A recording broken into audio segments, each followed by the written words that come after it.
you ready to raise your game at Fort Union Military Academy? Sometimes described as the West Point of high schools, Fort Union is a leading college preparatory Christian boarding school for young men grounded in the structure of discipline of the traditional military academy model, and scholarships are available. Fort Union Military Academy's athletic program has produced hundreds of college and professional athletes, including 6 Olympians, 2 Heisman Trophy winners, and more than 120 NFL players. Fort Union Military Academy is a private school and is independent of any direct military affiliation or obligation. Schedule a tour and get started on your journey today by visiting fortunion.com. Fort Union Military Academy. Body, mind, spirit. Welcome to the Goal Podcast, the podcast for serious soccer players and their supporters to help further their development and navigate their way throughout their soccer career. Welcome into another episode of the Goal Podcast. I'm Matt Doherty, joined today by Matt Langone. Matt, how are you? I'm good, Matt. How about you? Doing well. Last week was a big week for us. We dropped our Best of New England series, so we had our class of 2026 and 2027 rankings for boys and girls.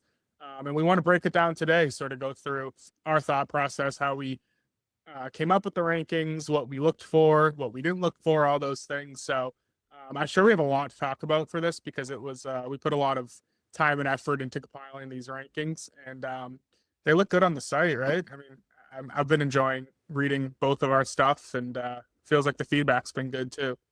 Yeah. It was a fun project. It was a difficult project. And, you know, we're so dedicated to explaining ourselves that we're actually coming to the audience from 3 different locations today. Me, you, and our producer, David Yaz. So we're making this work. We felt like it was a good idea to kind of do a podcast discussion about what went into our thought process for these rankings for our Best of New England series. I think it's really going to be a fun thing to watch evolve over the next several years. You know, we'll be doing them, obviously, when the class of 28 starts making college decisions this summer. We'll be unveiling rankings for that class. I know we did watch lists for the underclassmen, the current freshmen and sophomores. They're not quite yet in their recruiting journey yet, so we decided that the watch lists were the best way to handle those younger classes. But yeah, for the 26 and the 27s, it was you and I. We met at Panera. We got together. We kind of hashed things out with our knowledge and our evaluations that we've been doing over the last few years, you know, leading on discussions with coaches from the region, club coaches, prep coaches, high school coaches, and kind of just rolling all of that into to the process. And, you know, one good thing, Matt, I when we did this, full disclosure, when we did this project, I thought, you know, I wasn't sure what kind of feedback we'd hear. I wasn't sure if there was going to be gripes about, you know, where we had players ranked, who should be in there, who shouldn't be in there. But I think we did a pretty good job. I'm pretty proud of the process we went through and the results we put out there. But what about you? Any backseat driving now where you kind of wish you did something differently along the way, or? Not yet, but I think maybe as the season evolves, you know, like see someone who like, oh, maybe they should be higher, but that's a good thing. We're going to update it every couple of months, right. and for each point of the season.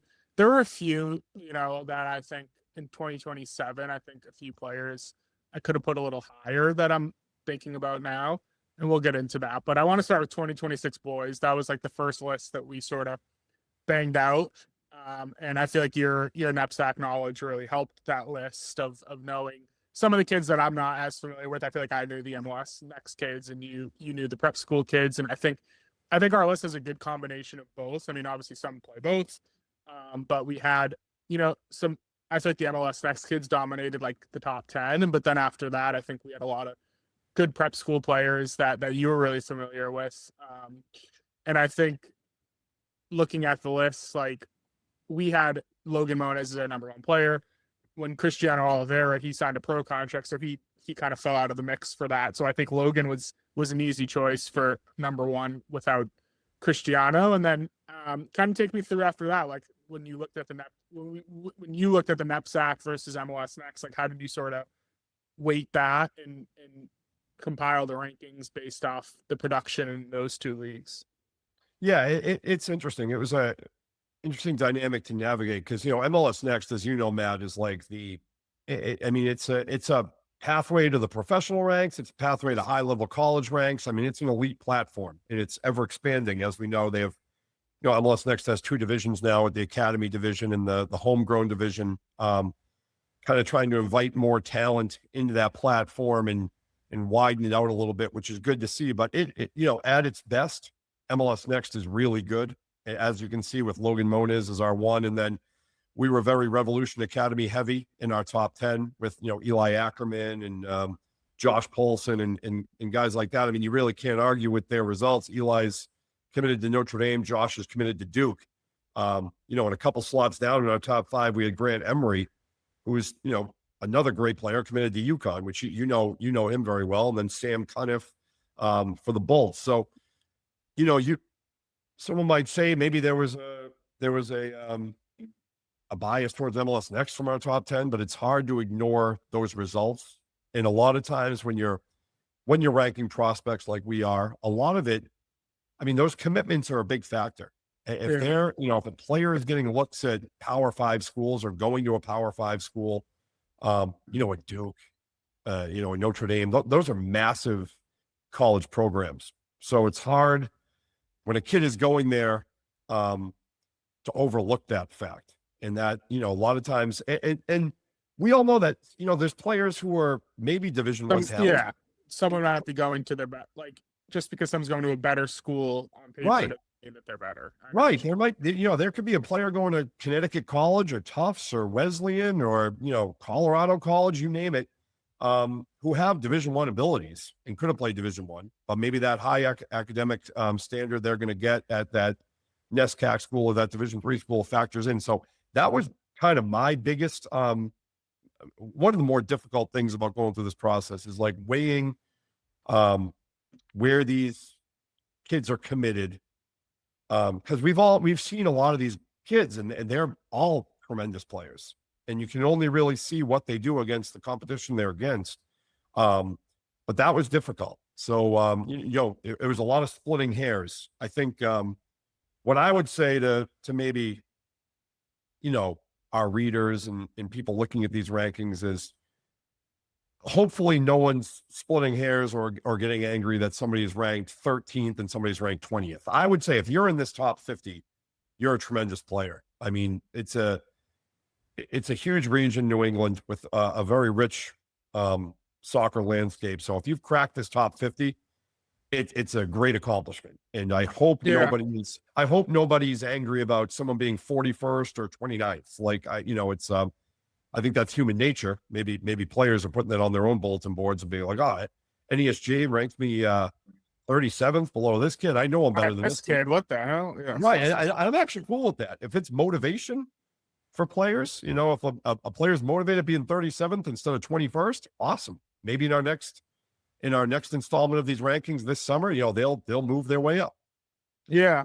No, I agree. I mean, I think when I look at the 4 lists, I think the top 10s are pretty like solid. I feel like those players are in their own tier. Like there was no one outside of the top 10 that I'm like, okay, that person should have been in the top 10, or like maybe like I think the difference between 7 and 18 is a difference, where I think when you look at 15 to 31, like, that was tough for us to decide, like, okay, who's 18 and who's 27? Like, what is the real difference between those players?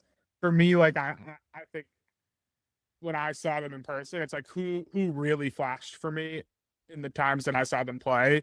And that is sort of what I use to help decide those tiebreakers. I think also, like, looking at the college commitments, we know that's not everything, but it does matter. Looking at some like league all-star stuff. So like for the NEPSAC kids, it's like, okay, well, this person got all NEPSAC and this person didn't. And like, we can't be at every prep school game. So those coaches know the league. They know they nominate players for all NEPSAC. So like if selective coaches think that this player is worthy of that and the other's not, then like we took that into account as well.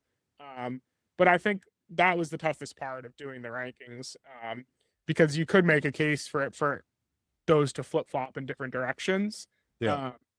And I think that was the toughest thing for me personally to navigate.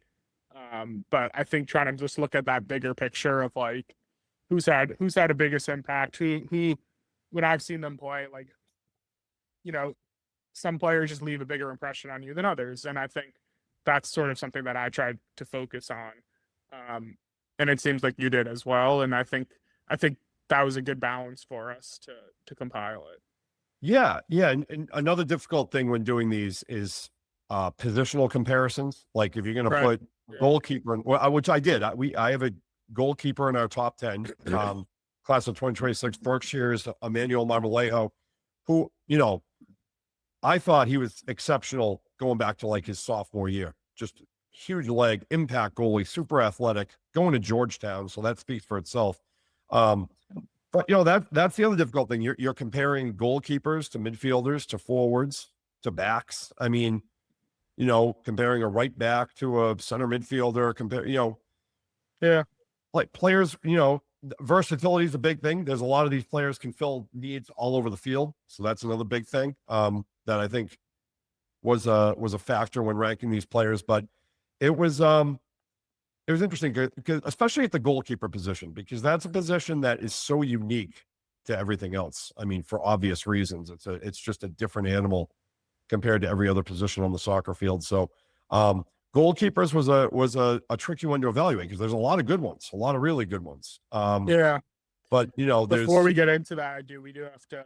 We made one error that we already realized is right. Gabe Lamphere, who's the NEFC goalie, committed to NC State last week, and even before the NC State commitment, we should have had him in. That was a complete brain lapse on us. Right. He was a player like I put him on our MLS Next Best 11 team last year. Every NEFC game I watched last year, like I put him as a standout. And right. for some reason, I think because he was uncommitted and we were kind of going through those lists, like he just completely left my mind for some reason. I completely forgot about him. So he should have been in the top 50.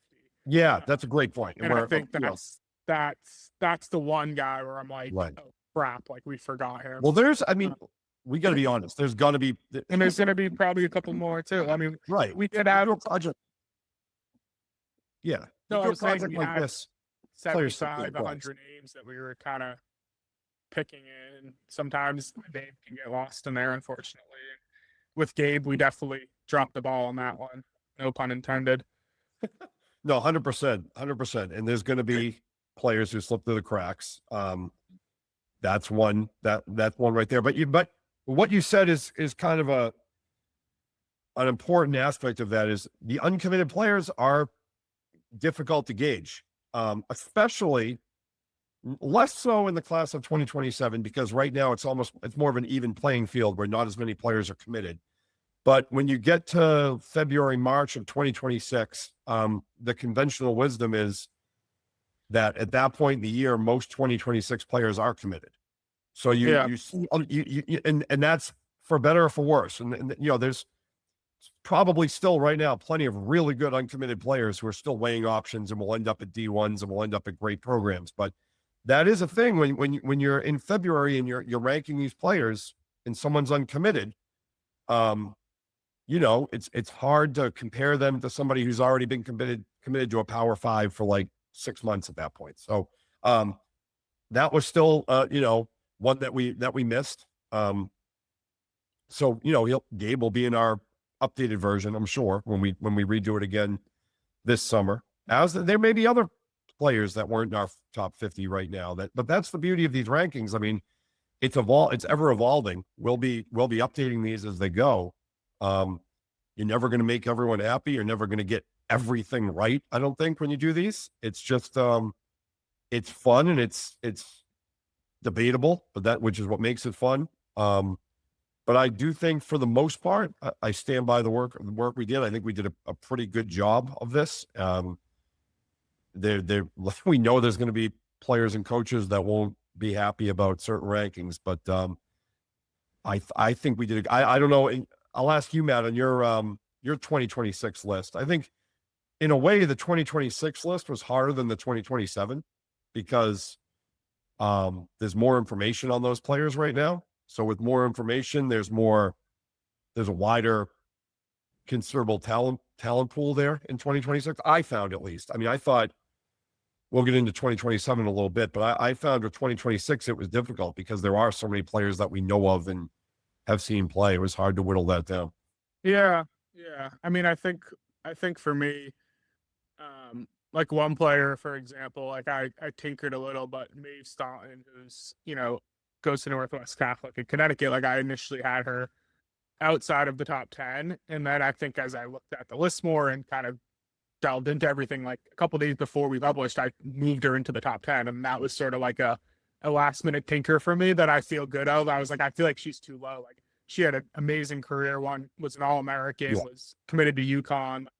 So I think like, and obviously was a really good club player for FSA as well. So I think when I like put all, like, that's an example of all those factors going in that elevate someone a little bit higher, is like, she had the accolades, she had the production, a lot of the coaches that I've talked to in ECNL, like have raved about her and how good she is. So I think like that was someone who, when you factor in everything, it's like, okay, that person should be in the top 10. And I think those were examples throughout it. Like another one was Ava Magnuson from Sutton. She won 5 state titles in high school. Oh. She's going to William and Mary, plays for FC Stars Blue. And it was like, she was someone who, I don't know, honestly, could be in the top 10 based on that resume. So I think I weighted that a lot too, of like state championships or NEPSAC titles. Like I think if you were the best player on that team, that meant a lot to me when I was doing the rankings. So like the Proya twins who were at Natick, like they won the state title this year, and both,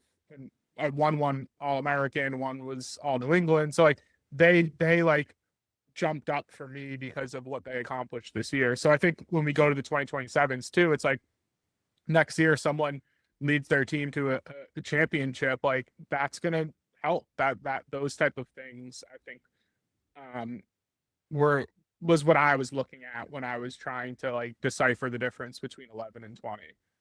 Yeah. No, I mean, those are the internal conversations we had in our heads when doing these things. And if we want to transition over to our 2027 list right now, that one was interesting to me because on the boys' side, a kid like Taft's Alex Calabro, who I've seen play a bunch of times, isn't committed yet, but his resume is phenomenal. I mean, NEPSAC Class A Player of the Year, kind of helped lead Taft was a major contributor for a Taft team that won the Class A championship last year and went unbeaten. He was the new conference player of the year in ECNL boys last spring.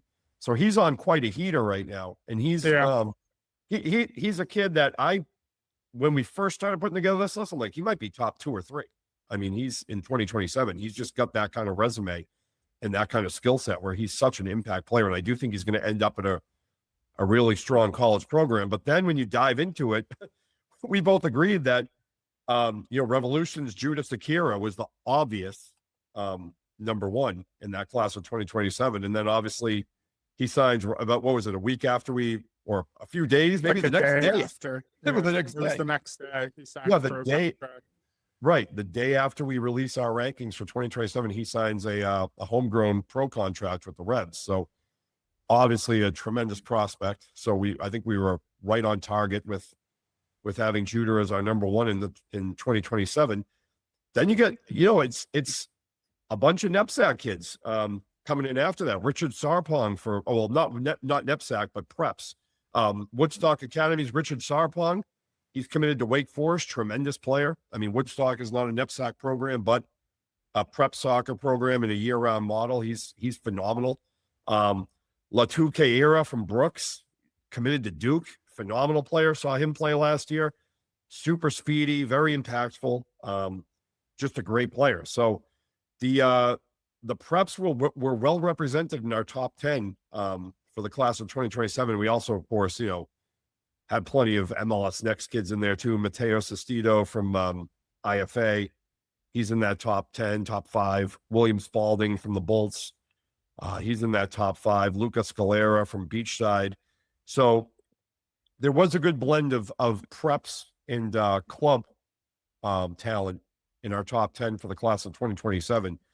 And we should note again, if people haven't noticed, on the boys' side, we only ranked 25 prospects for the 2027 boys. And that's a decision we came to based on kind of the slow drip that's occurring on the recruiting front in that class. We've talked about that a lot on this podcast and on our website, about how the impact of the transfer portal and college programs preferring older players who've already been in the college game. It's really had a trickle-down effect into the boys' recruiting landscape, particularly with the class of 2027. We started with the 2026 class too, where players were committing a lot later in their journey than early, because we've seen our database really increase over the last 3 months or so.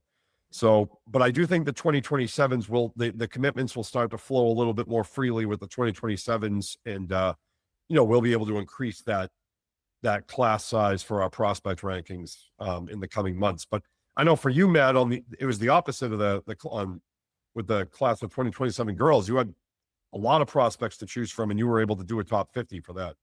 Yeah. I mean, I probably had like 80 names that I was kind of picking between. I mean, back real quick on the 2027 boys, like that list, I feel like will change the most over the next couple of months. Like, I feel like in our July update and then the fall update, like there's going to be a lot of moving around. I think like this spring and summer will be key for us to like seeing those players more and kind of learning the class a little bit more. I think on the girls side, it's easier. Like I feel like I know most of the 2027 girls, whereas the boys are a little bit more under the radar at this point. So I think we'll have I think the list is good, honestly. I think you did a good job with it, and I think those players all deserve to be on it. But I think it'll grow and become even better in the next like 5-6 months as we see them more, as commitments come in. I think the depth of the class will grow, and I feel like we'll be able to get 50 names in pretty soon. So I think, Sure. And like the next fall, the NEPSAC will be big as well. So, we always said that was gonna be the most difficult one, but I think it turned out pretty well. Yeah. What about on the girls' side? Well, I think this is the class I know the best, honestly. I think I've seen these players the most over my year plus here at the Soccer Journal. So I think because last year when I started, like all those players in the 2026 were kind of already committed. So I think I really focused on that class of 2027. And it's an absolutely loaded class. I mean, I think it's really probably the strongest list out of the four, just the quality of players and the depth of players. And the class is just really, really good. I think, obviously FC Stars Blue kind of dominated that. I think they'd heat in the top 12, and that class is just so strong. I mean, you have Emmy O'Donnell, you have the Blosser twins, you have Tyler Martins. Like, that's a perfect example. Tyler Martins is committed to Princeton, but like I put her fourth. Like, she could go somewhere higher. She's that good.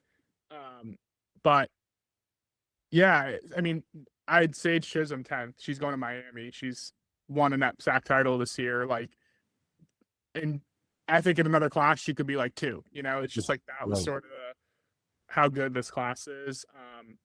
And you look at like 14 is Mila Dillard from Oakwood. She's committed to Kentucky. 15, Sierra Marshall is a goalie from Lowell Catholic, committed to Michigan State. Like, that's Power 4 in the teens. Like, that was pretty impressive. So that class was really fun to rank and fun to do the notes, because I think there's just so much talent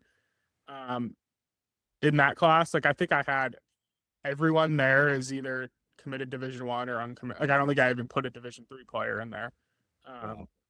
And we probably had 25 to 30 more Division 1 commits who didn't even make the list, who were like considered and could have been in another year. But I think this class is just really, really strong.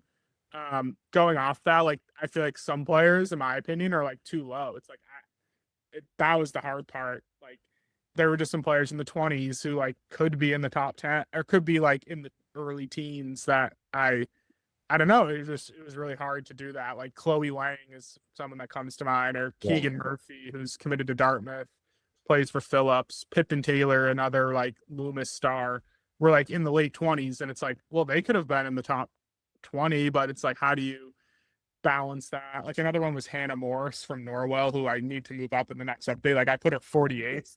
She was all New England, scored 30 goals this year for Norwell. is like she's uncommitted at this point, but like will go Division 1, like an ECNL All-Star. So it's like she should probably be in the top 30, and I put her 40 in the 40s. So like decisions like that, those are a couple like right off the bat that I look back on and I'm like, oh, could have been a little bit better there, but yeah, there's just a lot of talent in that class of 2027. Yeah, and that's why I said, like, I hope people don't get too concerned with splitting hairs about who's 41st and who's 29th, because there are so many great players that it's almost like, we could have done, here's the top 50 prospects in no particular order. These are just the top 50 prospects. But the project and the fun is ranking them, and that's kind of the debate starter and the conversation starter, and that's the hardest part, because we could have just said, in no particular order, here's 75 prospects from this class, and that's great too. But one, you mentioned FC Stars, obviously, with the amount of commits they had. I thought one kind of side story from doing this project was one fun side story was just kind of seeing how excellent certain clubs actually are. Like I know you've written a lot about IFA New England in their prowess right now and how many great players that club is developing, but just seeing our rankings for 2026 and 27 and just talking to the club. I mean, it's incredible how many great players IFA is producing.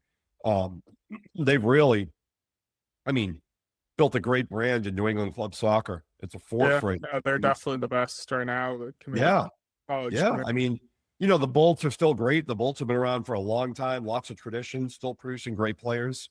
The Bolts, we actually just found out, just got another designation in MLS Next. They're going to have another MLS Next Academy team. So, Academy Division team. So the Bolts are still great. Obviously, the Revolution Academy speaks for itself with their pathway and the proven pathway that is, and the development of those players and being in that system. So another great club. But it's incredible the shifting landscape in New England that you're seeing of just what clubs are doing and how they're developing and how they're improving with the resources they have and facilities they have and how they're just really making their marks in New England. And, I think it won't be long before clubs that we may not be super familiar with now really kind of elevate and start producing their own talent that cracks this list. Yeah, definitely. I mean, who would have thought 5 years ago that IFA would have like 4 kids in the top 10 for the class? Right. 6? Like that wasn't on our radars back, in 2020. I mean, the club wasn't even formed in 2020. So it just shows how quickly things can change. I mean, on the girls' side, like FC Stars has been the top dog for a while now. So it's no surprise that they had the most. I mean, their class of 2027 has 22 Division 1 commits already, which is insane. And, I don't even think, I had 19 of them in the top 50. Cool. So it's like, and it's hard, like probably all 22 might have deserved it, but it's like, I think Select had 7, Connecticut FC had 6, and Scorpions had 5 in the class of 2027. So like we were definitely ECNL heavier, but the ECNL produces higher college commitments. Right. And I think looking at by the high schools too was pretty interesting. Like no one really dominated, I would say. Like it wasn't like one school had 10 and everyone else had 2. Like it was kind of spread out. Some classes were a little better. Like I think for the girl side, like BB&N, Loomis, Worcester Academy led the way. There was also some public schools like, Medfield has a lot, or will have a lot as well. They have a really good like younger class, but Hingham had 2 Division 1 commits. Norwell had two players in our 2027. So it was kind of spread out, I feel like, among the schools. And I feel like the same on the boys' side, right? Like Woodstock probably had the most, I would say. Yeah, well, Berkshire was right there too. Berkshire had just a really impressive 2026 class, which is remarkable when you consider Berkshire didn't make the Class A playoffs last year. It's remarkable. There was probably some injuries along the way and other factors, but a really, really good class of 2026 talent. I think it was 4 or 5 Division 1 commits from that class at Berkshire. But yeah, Woodstock is a powerhouse. under Owen Finberg. They just, produce really high level college talent, and that'll continue. Taft is there again. I mean, obviously Taft results. Yeah. I mean, you figure a team that has had the resume Taft's had over the last couple of years with back-to-back Class A championships, there's going to be some great talent in that program. But you're right. I think that was the another great thing is it was pretty spread out. We had a lot of schools represented, some MIA schools, some Connecticut high schools. I mean, that it's good to see. I always love to see players playing for their high school program. As a former, high school soccer player myself, I love, you go through these MIA tournaments, and there's nothing better than those environments in those postseason games, whether it's soccer or basketball or football or whatever it is. It's great. So it's good to see players shining for their high schools as well. And I mean, obviously, this day and age, everyone's playing club soccer who's a prospect. So I mean, everyone's playing for their clubs as well. But I think it was just a really fun project, and I hopefully this is serving as a strong explainer for everyone out there about our thought process and what we can do better in the coming months when we do more versions of this, and what else we can look at, and gather as much intel as we can. So that'll be the process going forward too, because we'll be updating these rankings, I think 3 times a year. We'll be doing it again in July, and then again in the winter time, so maybe December. So this will be constantly changing and constantly updated. Yeah, one quick thing too with the states, I feel like we were very Massachusetts and Connecticut, like that's where the majority of our players came from. I think on the girls side, like I had a couple Rhode Island players, like St. George's players.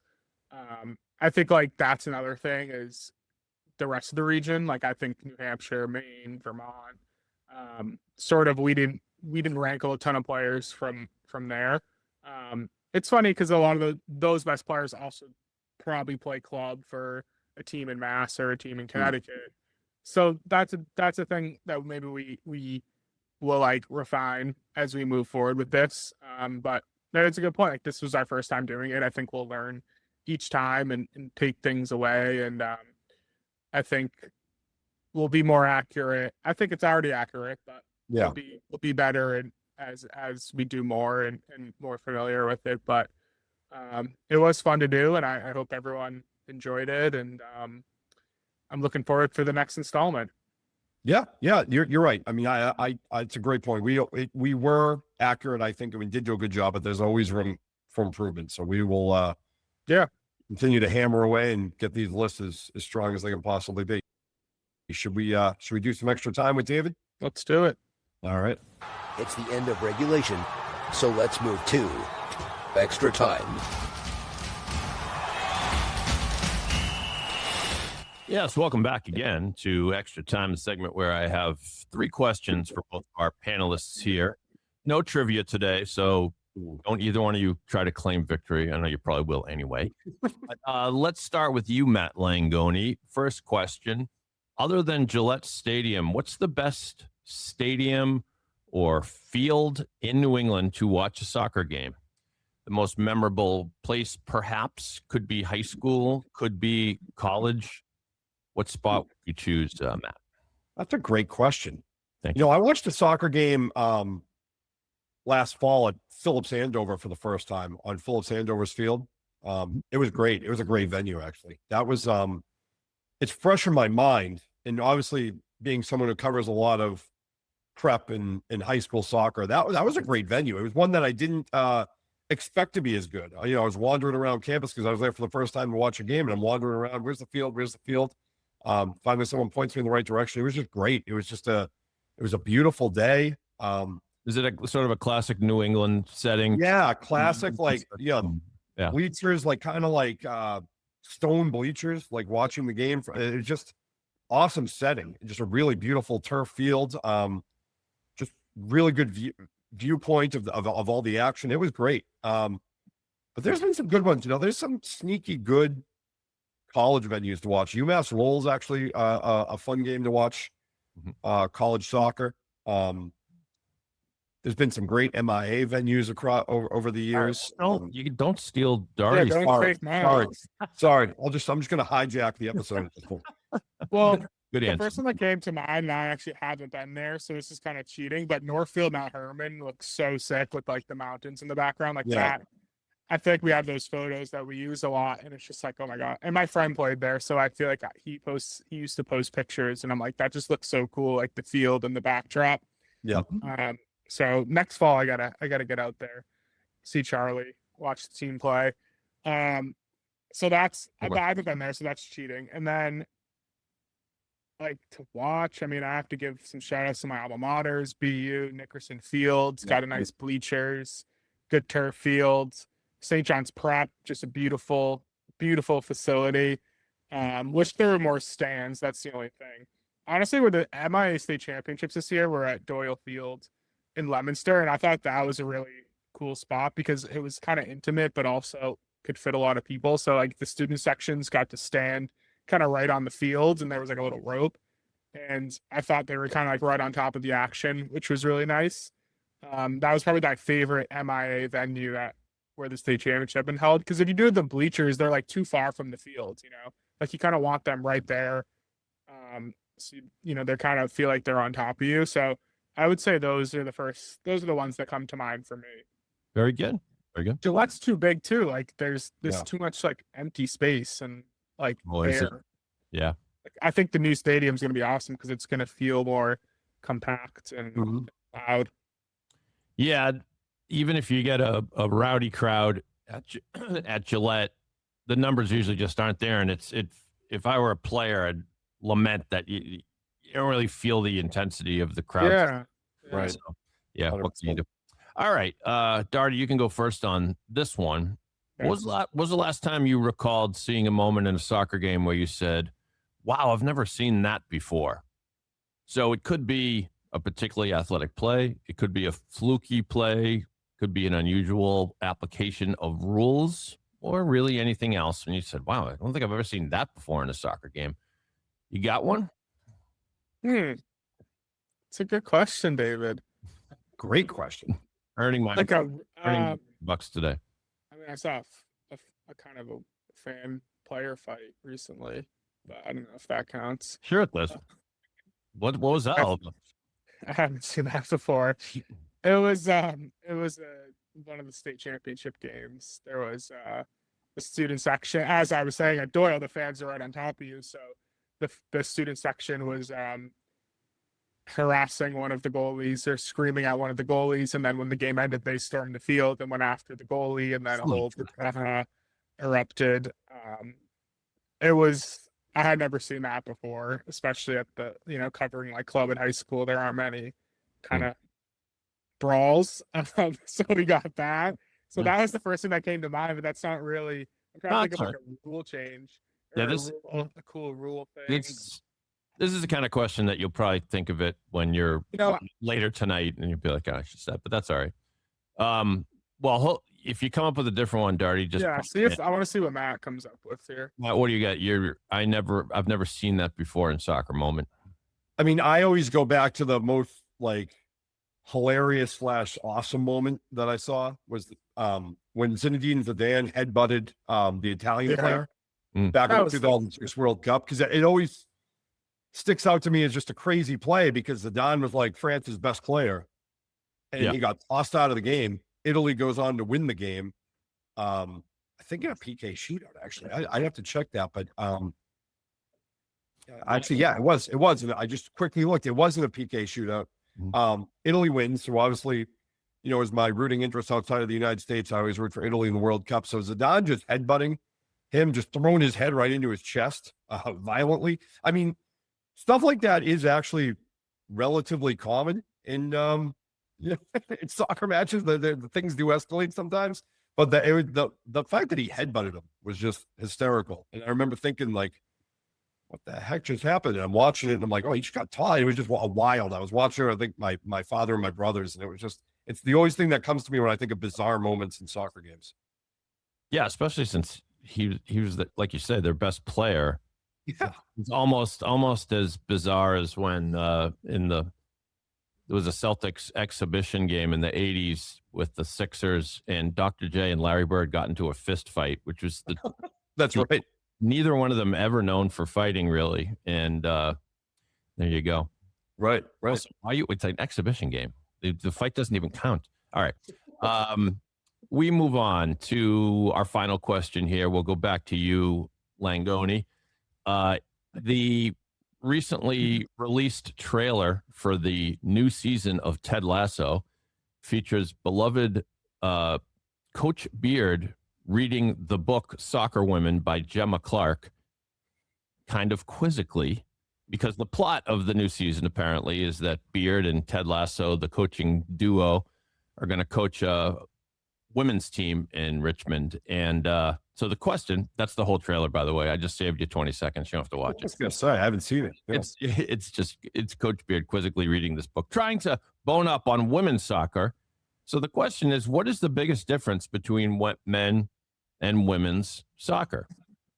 And you can take that question in any way you like. But Matt Langone, what say you? It's a great question. I mean, especially in this country where the women's team has been far more successful than the men's team. And I think I've been a better watch than the men's team for years. And I just think it's just great soccer. I mean, I don't think I could pinpoint anything. You know, if you compare like women's basketball and men's basketball, the obvious thing would be like, you know, the women's players don't play above the rim like the men's players. That's the obvious thing, is the, you know, the dunking and stuff like that is the obvious change, or maybe the more fundamental values on the women's side of things. Soccer is just, when I'm watching, I don't actually see much of a difference at its highest level. Women's soccer at a high level is a tremendous watch. And it's, you know, the NWSL has had huge success in this country for a reason. The United States women's national team has been, you know, has set the standard in the world for a reason. I mean, it's just high level. I mean, the kicks go, the shots are hard. The kicks go just as far. The athleticism is there. I mean, the battles for head balls are there. The physicality is there. I don't actually see a difference, to be honest with you. I think it's just high-level soccer. It's high-level soccer on either end. Fair enough. Get the woke answer from Langone. We'll get the real dope from Doherty. No, I'm only. I mean, I think the men's game is a little bit more faster and athletic, and that's just natural. I mean, it's the same thing in basketball. I think the women are more technically sound, though. I feel like they play better together. I think there's less ego. I think there's more teamwork and passing and moving without the ball. So I actually think it's a better, I don't know, I wouldn't say a better watch, but it's the same watch. I think it's fun to watch. I love watching girls soccer, especially in the region, you know, ECNL Florida. I love going to that event and watching those teams play. I think they do a really good job of just playing together that sometimes you don't get on the men's side at certain levels. So I think it's that, but I think the men's game has a little bit more speed, and I think I like that.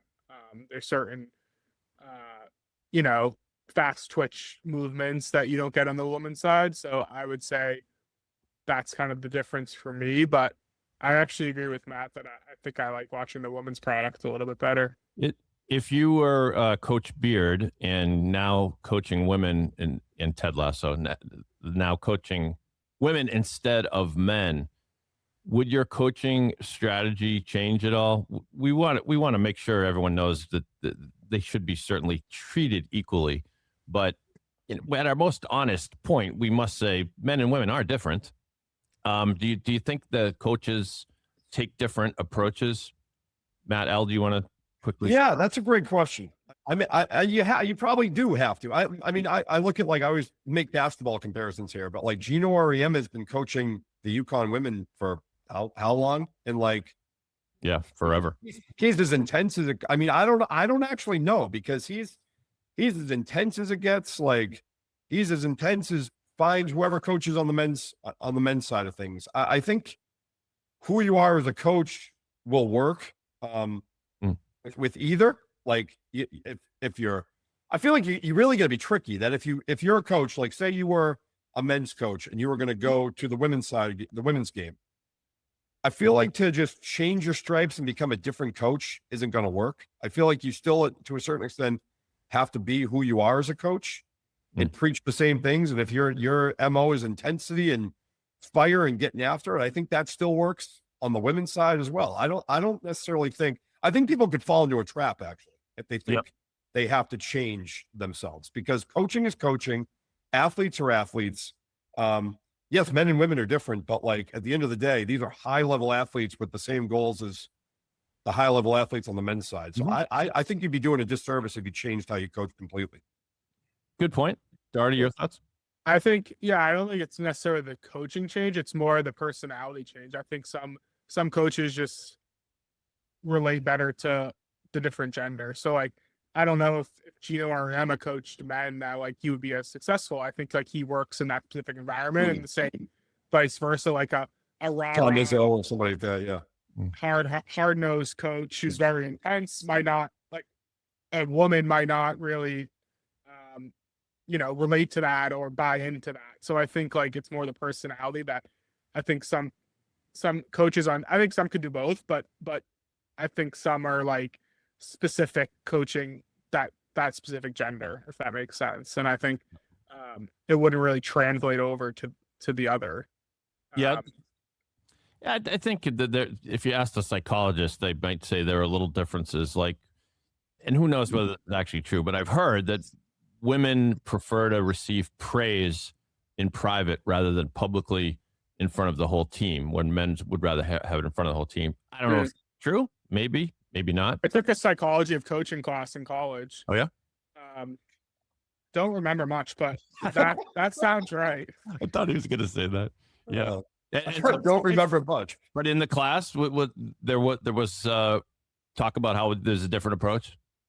A little bit. It was more about like team building and how to like the praise stuff. But we definitely didn't get into as much gender stuff. I think it was applied for both genders, but I think it's just certain coaches. I don't think I know a bunch of men's coaches who like couldn't do it on the women's side, and I think I know a bunch of women's coaches who I couldn't necessarily see succeeding on the men's side. I think they're in the gender based on where they should be and what their personality is and how that gels. And I think there's some who could do both, and I think there's some who can't. It's an interesting topic, and there are a bunch of, I think, especially maybe coaches affiliated with clubs who have probably done both, coach men's teams and women's teams, or boys teams and girls teams. That would be interesting to kind of discuss with them about the changes that they made or thought they had to make to succeed. Yeah. It's a good topics, David. Really made me think. Topics, David. This is what you get on the New England Soccer Journal podcast. Just really deep philosophical thoughts about gender studies, brought to you by three dudes. Thank you. Yeah, right. Nevertheless, despite that, you both did fantastic. This extra time. And back to you guys to wrap things up. Yeah, thanks, Matt. Thank you, David. Great questions today. And thank you, Matt, for helping me break this down. And we really hope you enjoy the rankings. And check out back in July for another update. I'm sure we have to do a podcast again in July, right? It's the gift that keeps on giving. Edition, we can break it down. But I think there'll be some movement. I think some new players will be added as well, and I think that's fun to do. And I think these next couple months will be key for us. Yep, for sure. It'll be fun, and the spring will be big. The action's gonna pick up soon, so we'll be the movements will be happening in our rankings. Well, thank you, everyone, for tuning in. The Goal podcast is a Siemens Media production and is produced by David Yaz.